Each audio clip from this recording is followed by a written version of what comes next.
admiring Dirk today, and I'm sure you've been prepping, but when you think of Dirk and as somebody who saw him compete, what comes to mind when you think of him? Man, just raw talent, man, and skill at that size. I think he ushered in just a new wave of big guys who were able to function at a high level on the perimeter. Definitely his post-ups at the nail free throw line, I mean, impossible to guard. And that jump shot, just going up to the sky, creating all type of rain. It's great. I'm happy for him, man. It's well-deserved. He's a staple in this community, a staple around the league. So I'm happy that I saw the statue coming in.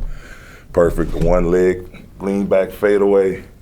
It's an honor to have competed against him, to personally know him. Always pleasant to see him when we get a chance to run into each other.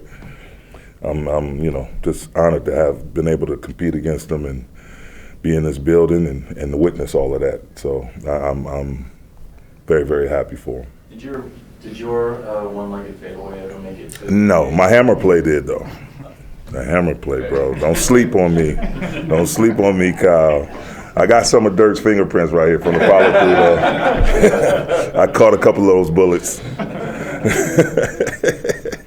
I asked Jake the same question, just keeping the Lakers scope on the Dirk news today.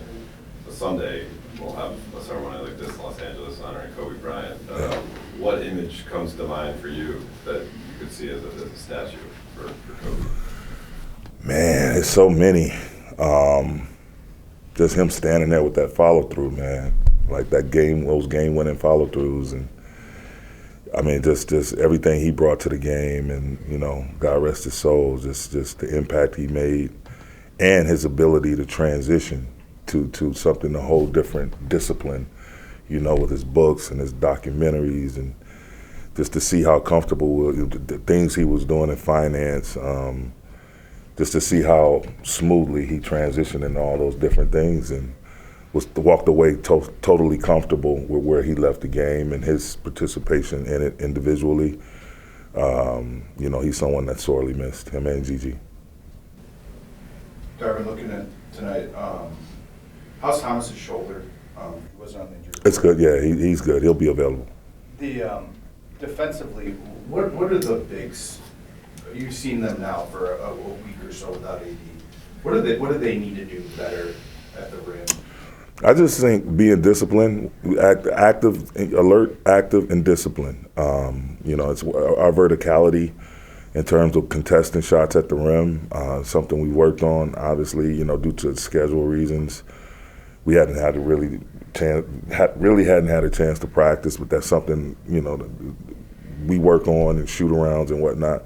Just being totally vertical at the rim, but also being alert and active and having that presence in the paint and understanding that the ball is the problem, not so much someone maybe standing in the threat area, but knowing how to play that person, have vision, being beneath the line of the ball and being able to see man and ball, and just be long and active and energetic, around the paint and defending the paint. And we'll get there. We've had some slippage here of late, but we'll definitely get there. We'll keep chipping away at it, implementing different schemes and trying different things to see what fits.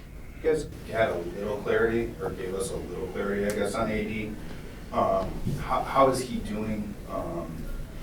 Is it right now, is he just like full on rested? Yeah, I mean, is that where he's at? Yeah, he's just in a space where we're treating it, and he's just looking toward the time when he can return. Taking the small steps that eventually transition in big steps, and hopefully get him back on the floor. It'll be, interesting to see how long, but it's something that we're just taking day by day. And we don't want to get ahead of ourselves. The biggest thing for me is that he's healthy, and when he returns, he's at full strength. It's something I don't want him to have to. Us as a franchise, we don't want him to have to be managing. Once we get clear-cut vision, and then we'll proceed accordingly. Is pain tolerance a huge part of his? Absolutely. I mean, I think that's why you saw him play at such a high level during that stretch, because he was playing at that time pain-free. So pain tolerance definitely is an issue. And being in that area of his body, it impacts the way he's able to play. He's a guy that defends above the rim and plays offense above the rim. So we definitely want to make sure that he's as pain-free as he possibly can be. Darvin, what's the challenge of playing a team that draws as many fouls as the Mavericks do? You guys don't commit you don't commit any fouls. So what? We have a mantra: show your hands. Our 3C theory is contain, contest, and control the glass. But within that, it's showing your hands. You have a tendency to get bumped and your arms come down, it's a foul, or the ball is exposed slightly, have a tendency to stab. We'll keep our hands out and up at all times, and it's tough. This is a tough league to stop anyone individually, especially a player such as Doncic and Dinwiddie and Tim Hardaway. Like, they have a plethora of weapons over there that you really have to be disciplined in showing your hands and moving your feet, playing defense with your chest and your feet, basically. Dan asked you something along these lines in Sacramento about things you'd have to change in the interim while AD is out, and you did mention looking at different lineups and the analytics of how they look. And then just recently today you said schemes. So, like, without asking for the X's and O's, what's it look like to actually implement new schemes while you don't really have practice time, while you're on the road, while the games are coming fast and furious? Like, how do you actually go about, what's the process of going about introducing new schemes? Well, the opportunities we get in shoot-arounds, or if we're, like today, we're having a breakfast meeting, going over some of our own film and then transitioning into Dallas, getting ready for that scout.